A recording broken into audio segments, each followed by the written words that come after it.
안녕하세요. 미미의 꿈꾸는 다락방. 책 읽어주는 미미입니다. 장발장 그 7번째 이야기. 사랑에 빠진 마리우스. 루이 18세가 왕위에 올라 프랑스를 통치하게 되었을 때 나폴레옹을 따르던 무리는 살아가기 힘든 세상이 되었다. 그런 무리 가운데 한 사람으로 퐁메르시라는 인물이 있었다. 이 군인은 워털루 전투에서 적군의 군기를 빼앗는 공적을 세웠고 그때 적군의 칼에 찔려 중상을 입었다. 나폴레옹은 그의 용기와 공적을 기려 퐁메르시 남작이라는 귀족 자기를 수여했다. 그러나 나폴레옹이 세인트 헬레나 섬으로 유배되고 루이 18세가 왕위에 오른 뒤 세상은 완전히 바뀌었다. 퐁메르시도 세상을 등지고 쓸쓸히 숨어 살았다. 퐁메르시처럼 나폴레옹 시대를 그리워하고 루이 18세 정부를 증오하는 사람들은 하나 둘씩 늘어났다. 퐁메르시는 질 노르망이라는 파리 갑부의 딸을 아내로 맞아 마리우스라는 남자아이를 낳았다. 그런데 그의 아내는 어린 마리우스를 남기고 세상을 떠나고 말았다. 그러자 장인 질 노르망은 원래 루이 18세를 열렬히 지지하여 딸의 결혼을 반대했기 때문에 마리우스를 억지로 빼앗아갔다. 그런 뒤 아버지 퐁메르시와는 절대로 만나지 못하게 하고 어린 마리우스에게 아버지는 나쁜 사람이라고 가르쳤다. 퐁메르시는 1년에 두세 번 정도 파리로 나가서 아들 마리우스가 질 노르만 가족의 손에 이끌려 미사를 보러 가는 모습을 멀리서 지켜보고 마음을 달래야만 했다. 1827년 마리우스는 이미 17세의 청년이 되어 있었다. 어느 날 밤 밖에서 돌아오자 아버지가 돌아가셨다는 소식을 들었다. 그러나 질 노르망 노인의 가르침 때문에 나폴레옹과 그를 받들던 아버지 모두 변변찮은 사람들이라고 생각하고 있었으므로 그렇게 슬프지는 않았다. 그래도 도지상 한번 가봐야지. 마리우스는 퐁메르시가 살던 마을인 베르농으로 갔다. 마리우스 도련님, 이거. 마리우스는 자기 앞으로 되어 있는 아버지의 편지를 하인에게서 건네받았다. 사랑하는 내 아들아, 나는 워털루 전쟁에서 세운 공적으로 나폴레옹 황제로부터 남작의 자기를 받았단다. 그러나 현재의 정부는 이것을 인정하려 하지 않는다. 앞으로 너에게는 내 아들로서 남작의 자기를 주장할 권리가 있단다. 또한 워털루 전쟁에서 테나르디에라는 중사가 나를 위험에서 구해줬단다. 만일 이 사람을 만나면 아버지를 대신하여 꼭 은혜를 갚아다오. 마리우스는 베르농에서 아버지와 가까이 지냈던 사람들과 그간의 이야기를 들었다. 그래서 그의 아버지가 얼마나 진실하고 훌륭한 인물이었는지, 아들을 얼마나 사랑했으며 그와 떨어져서 얼마나 슬퍼했는지를 들을 수 있었다. 아버지가 어린 마리우스를 질 노르망가로 보냈던 것도 다 그의 행복을 위한 일이었음을 알게 된 것이다. 마리우스는 파리에 돌아온 후 도서관을 돌아다니며 나폴레옹 시대의 신문과 기록을 모조리 조사했다. 그리고 퐁메르시라는 사람이 나쁜 사람이기는커녕 영웅이었다는 것을 알았다. 또 그럼에도 세상에서 받아들여주지 않아 쓸쓸한 생애를 마쳤다는 사실 때문에 눈물을 흘렸다. 어느 날 질 노르망 노인이 핀잔을 주었다. 너는 벙메르 시인인지 뭔지 아는 녀석의 유언이 진짜인 줄 알고 남작이 될 모양인데 어리석은 짓은 그만두거라. 어쩔 수 없습니다. 저희 아버지는 프랑스를 위해 용감하게 싸운 군인 퐁메르 시입니다. 그리고 저를 진심으로 사랑해 주셨던 분이죠. 마리우스의 단호한 말을 듣고 질 노르망은 펄쩍 뛰었다. 은혜도 모르는 녀석 같으니 나폴레옹과 펑메르시한테 푹 빠진 놈은 더 이상 이 집에 있을 필요가 없다. 썩 나가거라. 질 노르망가를 나온 마리우스는 파리 딜골목에 살면서 대학에서 법률 공부를 시작했다. 그러나 혼자 힘으로 살아가야 했으므로 외국어로 된 책을 번역하거나 광고문을 쓰는 등 닥치는 대로 자기가 할 수 있는 일은 무엇이든지 했다. 그런 일로 버는 돈은 몇 푼 되지 않았다. 하루 벌어 하루 입에 풀칠하기도 힘들 지경이었다. 그는 싸구려 하숙집의 허름한 방에 살았다. 양고기가 생기면 첫날은 고기를 먹고 다음 날은 양의 기름을, 그 다음 날은 양의 뼈를 씹으며 허기를 달래는 나날이 계속되었다. 그런 고통스러운 생활 속에서 마리우스는 열심히 공부를 하여 마침내 변호사 자격증을 손에 쥘 수 있었다. 그러나 풋내기 변호사에게는 사건을 의뢰하는 손님이 많지 않아서 생활은 여전히 힘들었다. 그는 조용하고 싼 집을 찾아다니다가 저택의 방 하나를 빌렸다. 그 방은 옛날 장발장과 코제트가 살았던 고르보 저택이었다. 마리우스의 가슴에는 아버지의 이름과 함께 테나르디에라는 이름이 깊이 새겨져 있었다. 아버지의 유언에 따라 그에게 은혜를 갚으려고 수소문해 보았지만 그 사람은 한동안 몽페르메유에서 여관을 경영했다가 장사에 실패하고 자취를 감추었다는 소식만 들려왔다. 마리우스는 저택의 2층 방 하나를 빌려서 살고 있었는데 옆방에 있는 무척 가난해 보이는 가족이 살고 있었다. 그는 그들과 한 번도 마주친 적은 없지만 머지않아 이곳에서 쫓겨날 것이라는 이야기를 관리인 노파의 입을 통해 들었다. 왜 쫓겨나는 겁니까? 방세가 한두 달 밀렸어야 말이죠. 방세는 어느 정도 밀려있죠? 20프랑입니다. 20프랑이고 20수고 간에 그 집에서 방세를 낸다는 건 무리예요. 그 말을 듣고 마리우스는 잠시 생각한 뒤에 방으로 돌아가서 서랍 속에 소중히 모아왔던 25프랑을 꺼내왔다. 이 돈으로 그 사람들의 방세를 치르고 나머지는 그 사람들에게 주십시오. 제가 줬다는 말씀은 하지 마시고요. 마리우스는 사람들이 붐비는 곳에는 가지 않았고 그다지 가까운 친구도 없이 책을 읽거나 가까운 공원으로 산책하러 나가는 것을 일가로 삼고 있었다. 당시 정치적으로 크게 유행했던 공화파 청년들의 비밀 모임에도 어쩌다 한 번씩 얼굴을 비칠 뿐 그들과 완전히 어울릴 수는 없었다. 그렇게 산책을 할 때 가끔 공원 안에서 한 노인과 젊은 아가씨를 만나는 적이 있었다. 두 사람은 언제나 똑같은 벤치에 나란히 앉아 있었다. 노인은 60세 정도로 무척 튼튼해 보이는 몸집이 예전의 군인이었을 것 같았다. 위험 있는 표정이었으나 어딘지 쓸쓸해 보였다. 노인의 곁에 바싹 닦아앉은 아가씨는 꽃처럼 사랑스러운 16, 17세 정도의 소녀였다. 넘실거리는 금발, 아름다운 이마와 장미빛 뺨, 그리고 푸른 눈동자는 드높은 하늘처럼 맑았다. 마리우스는 소녀에게 말을 걸어보려고 생각했지만 용기가 나지 않았다. 그래도 어디 사는 누구인지만이라도 알고 싶었다. 소녀 쪽에서도 마리우스를 의식하고 있는 듯 이따금 그에게 눈길을 보내고 눈이 마주치기라도 하면 얼굴을 붉히면서 고개를 숙여버렸다. 오늘은 꼭 말을 걸어봐야지. 마리우스는 공원을 나서는 두 사람의 뒤를 따라갔다. 노인과 소녀가 들어간 곳은 사람 없는 골목에 있는 조용한 건물이었다. 지금 여기 들어간 사람들의 방은 어디입니까? 4층 통로 쪽인데요. 이름은 뭐라고 합니까? 르블랑 씨입니다.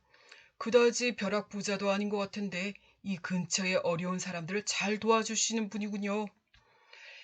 그렇게 대답하면서도 관리인은 고개를 갸우뚱하면서 마리우스에게 물었다. 혹시 경찰이세요? 마리우스는 뜻밖의 질문에 당황해서 서둘러 그 자리를 떠났다. 다음 날 어찌된 일인지 소녀와 노인은 공원에 나타나지 않았다. 다음 날도 또 그 다음 날도 마찬가지였다. 이게 어떻게 된 거람? 마리우스는 우울하게 공원을 거닐다가 그들이 사는 집으로 다시 갔다. 4층 노인은 계십니까? 어제 이사 가셨어요. 어디로 가셨습니까? 그건 모르죠. 갈리인은 퉁명스럽게 이야기하다가 마리우스의 얼굴을 알아본 듯 덧붙였다. 역시 당신은 경찰이었군요. 어느 날 아침이었다. 누군가가 마리우스의 방문을 노크했다. 문을 열어보니 웬 아가씨가 서 있었다. 차림새가 몹시 초라하고 수척한 얼굴로 15살 정도 되어 보였다. 무슨 일입니까? 저는 옆방에 사는 종드레트 씨의 딸입니다. 아버지의 편지를 가져왔습니다. 소녀는 마리우스에게 한 통의 편지를 내밀었다. 옆방의 친절한 젊은 분께 반년 전 당신이 이름도 밝히지 않고 저희들의 빌린 방세를 대신 갚아주셔서 진심으로 고맙게 생각하고 있습니다. 저희 네 가족은 그저께부터 빵 한 조각 먹지 못하고 지내는 데다가 아내는 병들어 누워 있습니다. 얼마간이라도 인정을 베풀어 주신다면 일생 동안 생명의 은인으로 그 은혜를 잊지 않겠습니다. 종드레트. 마리우스가 편지를 읽고 생각에 잠겨 있는 동안 소녀는 책상으로 다가갔다. 아, 여기 책이 있네요. 소녀의 눈이 반짝였다. 나도 책을 읽을 줄 알거든요. 워털루 전쟁. 이거 나도 알아요. 우리 아버지도 참가했었거든요. 소녀는 책을 놓자 이번에는 펜을 집어들고 소리쳤다. 나 쓸 줄도 알아요. 그렇게 말하고는 펜에 잉크를 찍어 흰 종이에 개가 있다고 적었다. 글자 안 틀렸죠? 나도 어릴 때는 공부를 했거든요. 원래부터 이런 건 아니었어요. 마리우스는 이 소녀를 어디선가 본 기억이 났다.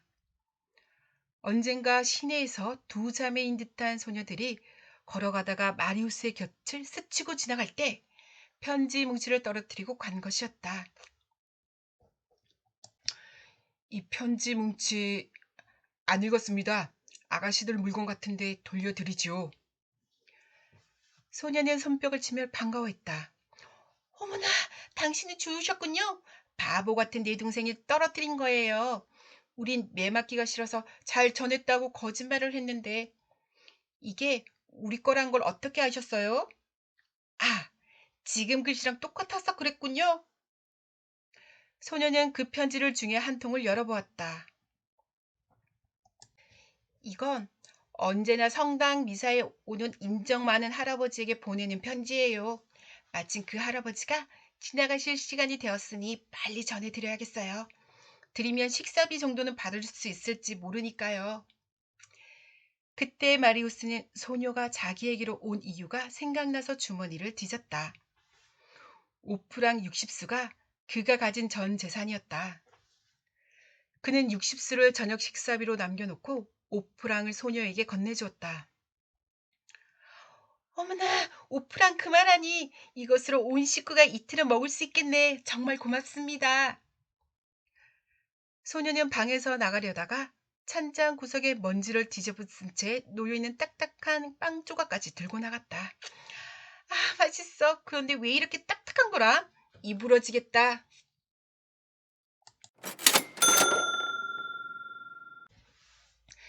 안녕하세요. 미미의 꿈꾸는 다락방. 책 읽어주는 미미입니다. 장발장 8번째 이야기. 비참한 사람들. 마리우스는 옆방 가족이 매우 가난한 생활을 하고 있는 것만은 틀림이 없다고 생각했다. 비록 자신도 가난하게 공부했지만 자신의 가난에는 남작이라는 최소한의 품위가 있었다. 진짜 비참한 사람들의 구렁텅이까지 들여다보지 않고서야 어떻게 이 사회를 빈곤과 고통에서 구호할 것인가. 그는 동정 반 호기심 반으로 옆방을 훔쳐보기로 했다. 옆방과 마리우스의 방 사이에는 얇은 벽이 하나 가로막고 있을 뿐이었다. 그 벽의 천장 가까이에는 틈이 나 있었다. 마리우스는 벽장 위로 기어올라가 옆방의 동정을 살펴보았다. 그곳은 가족이 사는 곳이라기보다는 짐승 우리라고 하는 편이 더 어울렸다. 가구라고 해야 다 부서지고 속에 집이 비어져 나온 데다가 다리도 하나뿐인 의자 정도였다. 쓰러져 가는 식탁, 무너져 내릴 듯한 침대 2개 정도였다. 기울어진 식탁 앞에 60세 정도 되어 보이는 남자가 앉아 있었다. 깡마르고 얼굴색은 창백했으며 어딘지 모르게 잔인하고 교활한 표정이 엿보였다. 저 사람이 종드레트인가 보다. 종드레트는 지저분한 셔츠 소매를 걷어올리고 파이프를 입에 물고는 무엇인가 열심히 쓰고 있었다. 아마도 마리우스가 보았던 내용과 같은 편지를 여기저기 보내려나 보았다. 작은 불꽃이 바지직 타고 있는 난로가에는 한 여자가 웅크리고 있었다. 역시 꾀지지한 셔츠와 스커트를 입고 있었다. 한 침대에는 바짝 마른 소녀가 앉아 있었다. 아까운 소녀의 동생임이 틀림없었다. 눈은 뜨고 있었지만 무언가를 보고 있는 것은 아니었다. 그저 텅 빈 눈길로 멍하니 앞을 보고 있을 뿐이었다. 이때 문득 방문이 열리고 아까 보았던 그 소녀가 들어와서는 가정을 향해 말했다. 와요, 온다고요. 그 노인이 이리로 와요. 종드레트는 펜을 집어던지며 물었다. 정말이냐? 그 노인이 편지를 읽었어? 예, 성당에서 주웠어요. 언제나 같이 다니는 그 딸과 함께 마차를 부르고 있었으니까 이제 곧 올 거예요. 고맙기도 해라. 영감 이제 잘 걸려들었군. 역시 머리는 쓰고 볼 일이야. 자, 얼른 물을 끼얹어서 날로 부를 거라. 그렇게 말하고 종드레트는 침대 지푸라기를 전부 끄집어내어 방바닥 여기저기 흩뿌렸다. 새 여자가 멍하니 서 있자 그는 소리를 질렀다. 아직도 모르겠어? 돈을 뜯어내려면 될 수 있는 대로 비참하게 보여야 할 거 아니야? 넌 어서 창문을 깨. 작은 딸은 창문을 깨다가 손가락을 다쳐 피를 흘렸다. 종드레트는 아직도 우르커니 서 있는 부인을 향해 소리쳤다. 언제까지 그렇게 서 있을 거야? 당신은 중병에 걸린 사람이라고. 빨리 가서 누워야지. 밖에는 눈이 내렸고 찬바람이 깨진 창문으로 몰아쳤다. 두 딸은 불 꺼진 난로 옆에 바짝 다가앉아 오들오들 떨었다. 작은 딸은 피를 흘리고 울고 있었다. 그림이 아주 좋아. 이 꼴을 보면 어느 누구나로 돈을 듬뿍 내놓고 싶어질 거야. 그건 그렇다 치고 이거 너무 오래 기다리게 하잖아. 주소를 혹시 잘못 적은 거 아니야? 괜히 멀쩡한 창문을 깨고 멀쩡한 침대를 뜯어낸 거 아니냐고. 이렇게 투덜거리고 있을 때 문 들이리는 소리가 났다. 종드레트는 튕겨져 나가듯이 문으로 달려가 방문을 열고 공손하게 절했다. 어서 오십시오. 정말 잘 와주셨습니다. 누추하지만 안으로 들어오시지요. 노인과 소녀가 방으로 들어섰다. 아니, 저 사람들은? 마리우스는 자기도 모르게 소리를 지를 뻔했다. 방에 들어온 사람들은 날마다 공원에서 보았던 노인과 소녀였다. 이건 꿈이야. 저 사람들이 어떻게 이런 곳까지 왔지? 마리우스는 가슴이 뛰고 현기증이 날 것만 같았다. 소녀는 탁자 위에 큰 꾸러미를 하나 올려놓았다. 종드레트 가족에게 주는 선물이었다. 그럼에도 종드레트의 아내와 두 딸들은 소녀가 몸에 걸친 장신구들을 질투하는 듯한 눈으로 바라보고 있었다. 이 안에는 옷과 담요, 양말이 들어있습니다. 부디 받아주십시오. 노인이 탁자로 다가가며 말했다. 이렇게 자비로우시니 몸둘 바를 모르겠습니다. 정말 고맙습니다. 종드레트는 바닥에 이마를 문지르기라도 할 것처럼 주아렸다. 그러나 마음속으로는 이런 시시한 것 말고 어떻게든 현금은 뜯어낼 수 없을까 하는 생각뿐이었다. 그러면서 종드레트는 계속 노인의 얼굴을 살폈다. 노인의 얼굴을 어디선가 본 듯했던 것이다. 그는 티를 내지 않으면서 저령한 목소리로 말을 이었다. 친절하신 나으리, 이제 저희는 당장 내일이라도 여기서 쫓겨날 판입니다. 밀린 방세는 60프랑이나 되고 공교롭게도 지금 가진 것이 5프랑밖에 없군요. 지금은 5프랑밖에 없지만 오늘 저녁 6시에 한 번 더 들르지요. 그때까지는 필요하신 돈을 구할 수 있을 것 같습니다. 그렇게 말하고 노인과 소녀는 방을 떠났다. 마리우스는 엿보기를 그만두고 바닥으로 내려왔다. 지금까지 본 광경을 믿을 수가 없었다. 무엇보다도 꿈속에서나 본 소녀를 다시 만난 것만으로도 그의 가슴은 뛰었다. 이번에는 놓치지 않으리라. 마리우스는 두 사람의 뒤를 쫓으려고 현관으로 달려나갔다. 그러나 이미 그때는 마차가 따라잡을 수 없을 정도로 멀어진 뒤였다. 마리우스는 실망해서 방으로 돌아왔다. 문 앞에서는 종드레트의 큰딸이 기다리고 있었다. 이번엔 또 뭡니까? 소녀는 문 앞에 선 채 쭈뼛거리며 말했다. 당신은 부자가 아닌데도 저희들에게 친절하게 대해주셨어요. 그런데 당신은 지금 어쩐지 너무 슬퍼 보여요. 당신을 위해 할 수 있는 일이라면 무엇이든지 할 테니까 부디 시켜주세요.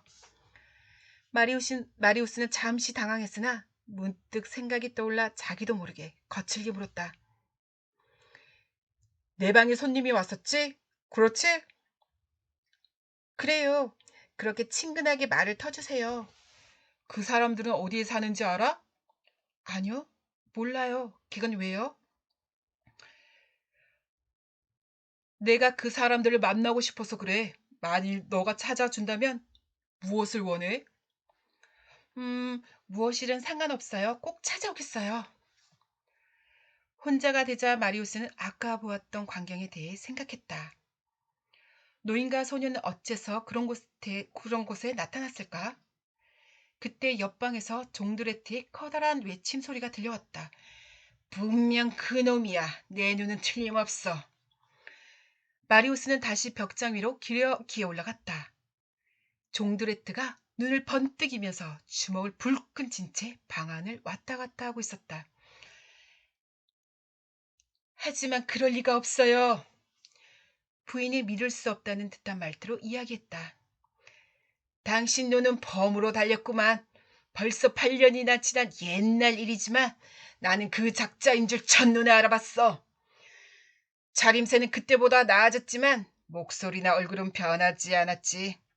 그리고 마지막으로 또 뭐요? 그 작자가 데리고 온 딸, 그 딸이라는 계집애 말이야. 그게 바로 종달새 계집애라고. 네? 설마요? 그럴 리가.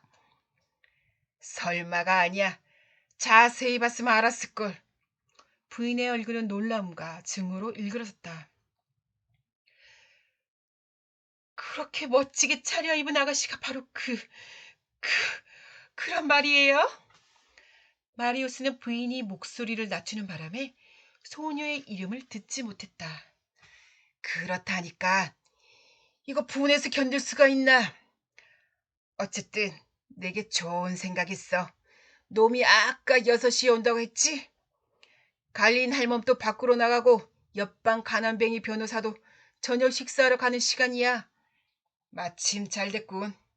친구들을 3-4명 데리고 와야겠어. 놈을 해치우고 돈을 왕창 긁고 오는 거야. 그래요. 좋은 생각이에요. 금방 나갔다 올게. 이번에야말로 놈의 가면을 벗겨버릴 테니. 마리우스는 이대로 가만히 있을 수 없다고는 생각했다. 이곳에서는 무서운 흉계가 꾸며지고 있었다. 노인은 둘째치고 소녀도 그 음모에 말려들 게 틀림이 없었다. 어떻게 하면 두 사람을 악의 손길에서 구할 수 있을까? 마리우스는 곧장 경찰서로 달려갔다. 안내를 받아 들어간 방에는 키가 크고 눈매가 날카로워 보이는 형사가 한 사람 있었다. 네모난 얼굴에 입술은 얇았고 눈동자는 남의 마음을 꿰뚫어 한꺼번에 집어삼킬 버릴 것만 같았다. 마리우스는 이 형사의 얼굴이 약간 불쾌했으나 믿음이 가는 인상이라고 생각했다. 그는 옆방에서 일어난 일을 자세히 들려주었다. 형사는 권총 2자루를 건넸다. 이걸 가지고 방에 숨어 계십시오. 만일 노인과 아가씨에게 위험이 닥치면 천장이나 바닥을 향해 쏴주십시오. 그러면 우리들이 들이닥치겠습니다. 단, 너무 일찍 쏘지 않도록 조심하십시오.